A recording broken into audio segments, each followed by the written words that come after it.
Sky Children of the Light is an open-world social adventure game that was released on the 18th of July 2019. From there, it went on to win Apple's iPhone Game of the Year award, and then another 8 awards in the next year. Recently, Sky surpassed 260 million downloads and has about 8 million daily players. This might seem like a lot, but it's actually only 3% of total downloads, which is not very much. Despite Sky's promising beginning, it's recently seen a drop in popularity. In this video, I'll be going through some of the reasons as to why this drop may be happening, as well as some potential ways a solution to this problem could be approached. Before I get too far into the video, I'm going to quickly go through some of the terminology just so everything I talk about makes a bit more sense. If you're already familiar with these, feel free to skip ahead. Okay, starting with Sky Kids or Sky Children, this refers to the character that you control. They are your Sky Kid. You'll probably notice that your Sky Kid has a cape on. These are your wings. On the back of your wings, you'll see these stars. Stars correspond with this symbol up here, which is indicative of not only how many times you can flap your wings before you need to recharge your light, but also how much damage you can take from things like standing in the rain or a krill attack. Next is the types of currency. The main ones you'll come across are hearts and candles. Candles are mostly used when trading with spirits and can be obtained by collecting light, which mostly comes from lighting the candles that can be found around Sky's realms. Hearts are more valuable than candles, and many spirits will request hearts in return for certain cosmetics. They are often referred to as the social currency of Sky, as the main method of getting hearts is by having friends send them to you or by buying them from spirits.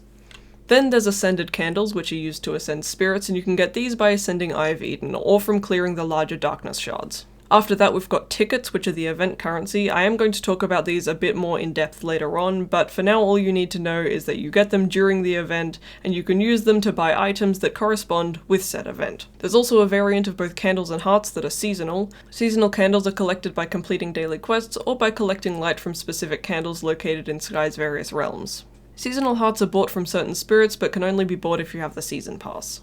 This brings me on to seasons. Now, if you've played a game before, these probably aren't a new concept to you, but just to be sure we're all on the same page, seasons in Sky are limited time events that tend to follow some sort of storyline where you complete quests, meet new spirits, and then buy their clothes. Moving on to the realms, of which there are 7. The realms in the order you discover them are Isle of Dawn, Daylight Prairie, Hidden Forest, Valley of Triumph, Golden Wasteland, Vault of Knowledge, and Eden. All of the realms except Eden have their own sets of spirits, which you can relive the memories of to learn new expressions and unlock new items. Finally, there's traveling spirits. Traveling spirits are spirits from previous seasons who come back for a limited time to sell their cosmetics. I think that should cover almost everything, and anything I didn't cover I'll explain as it comes up. Now let's talk about Children of the Light. Firstly, I do acknowledge that almost every game in existence has experienced fluctuations in popularity, and that a rapid rise to fame can be met with an equally fast descent. Among Us comes to mind. That said, the reasons for people leaving Sky seems to be a lot more than just no one on YouTube plays it anymore, so it seems less fun. One of the most common reasons I've seen for people leaving Sky is the very large amount of grinding that has to be done in order to keep up with the events. And there are a lot of events.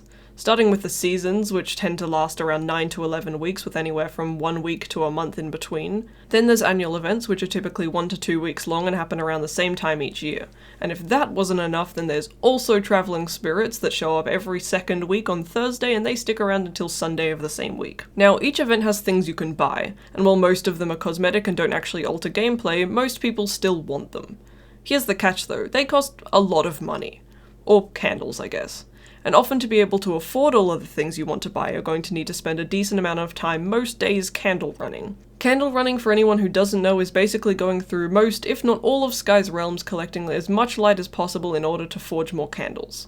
Now, when it comes to candle running, it's worth noting that there is a cap of 20 candles per day, and to collect enough light for all of those takes most players upwards of 2 hours. Now, the developers of that game company did recently acknowledge this issue and added in tickets as a new currency which can be used during annual events and can be found and collected in the location of the event. The point of tickets was that since they could only be used during the event they corresponded with, players wouldn't have to spend as much time frantically collecting candles so that they could afford the event items along with everything else. They were designed in such a way to ensure players didn't have to play every day to be able to buy the things they wanted, and they were also intended to make events more new player friendly. Now this is great, but the previous 2 seasons that used this currency did still have items available in exchange for candles. It's a start, but it could definitely use some improvements. Moving on to my next point, there's just so much going on all of the time. Because there are so many events with so little time between them, they begin to lose their appeal. They start to feel more like another thing you have to worry about rather than just a fun experience. I think if the developers maybe just spaced out events a bit more, they would continue to feel special, and while I get that many of the annual events line up with real-world ones, I feel as though leaving a month or two in between each season would make a massive change when it comes to how players feel about events in general. The next thing I want to talk about is the colossal amount of in-app purchases. Now, Sky is a free-to-play game that also doesn't have any ads, and the developers have to make money somehow, and that's through in-app purchases. I'm fine with in-app purchases, and even if I wasn't, it literally wouldn't matter.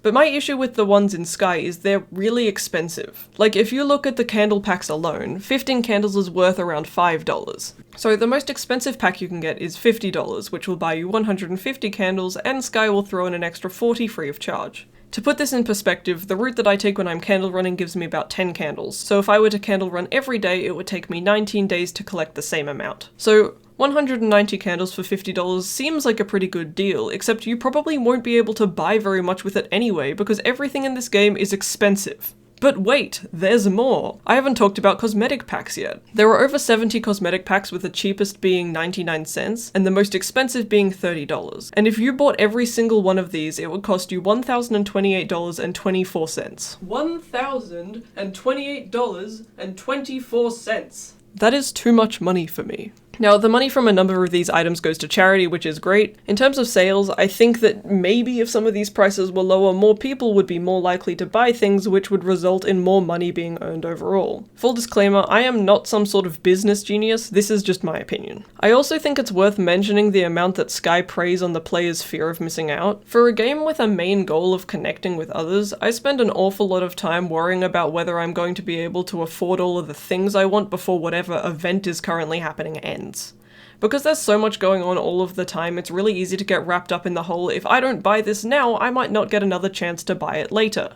I am aware that I just described the meaning of fear of missing out, but you get what I mean. While I don't think that this feature of Sky is specifically driving players away, for a game that is described as a pleasant puzzle adventure game, it's probably not helping people stick around either. Another thing that could be contributing to Sky's decrease in players is the game's virtually non-existent tutorial. The beginning of the game is awfully confusing, and not everyone wants to spend the time to get past that stage, which in turn has caused a high dropout rate among new players. I don't think this is one of the main reasons Sky is losing popularity, but I definitely don't think it's making things better. Finally, and possibly the biggest reason for Sky's decline in players, is the repetition.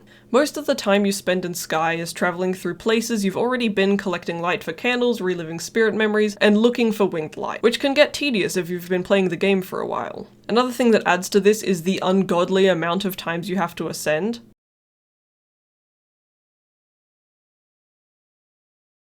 Ascending, for anyone who isn't sure what I'm talking about, is essentially traveling through Sky's final realm Eden to reach the location known as Eye of Eden.